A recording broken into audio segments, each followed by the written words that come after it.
March 18 day in college பார்க்கலாமா? Morning correct டைமில் college reach ஆயாச்சு. கிளாஸ்குள்ளே போனதும் நான் என் ஃப்ரெண்ட்ஸ்லாம் சேர்ந்து நல்லா ஜாலியாக பேசிட்டு இருந்தோம். அப்புறம் கொஞ்ச நேரம் கழிச்சு தான் தெரியுது எல்லாருமே மொபைல் சப்மிட் பண்ணியிருக்காங்க, நாங்கள் மட்டும்தான் சப்மிட் பண்ணாமல் வச்சுருக்கோன்றது.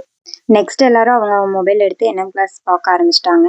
நெக்ஸ்ட் டே எங்களுக்கு ரொம்பவுமே பிடிச்ச ஒரு அவர், அதான் தமிழ் அவர். ஏன்னா நாங்கள் எல்லா பீரியட்லையும் ரொம்ப கஷ்டமாக சோகமாக இருந்தாலும் இந்த தமிழ் அவரில் மட்டும் நாங்கள் ரொம்ப சந்தோஷமாக இருப்போம். அதுக்கெல்லாம் காரணம் எங்கள் மேம் தான். எங்கள் மேம் எங்களை அவ்வளோ பார்த்துக்குவாங்க.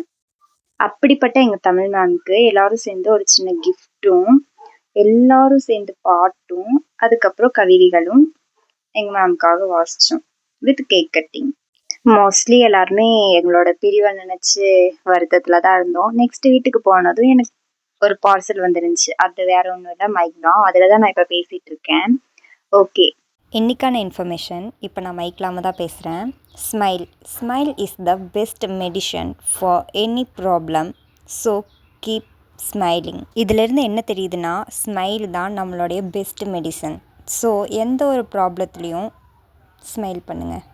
Okay guys, bye. Like and subscribe பண்ணிக்கோங்க.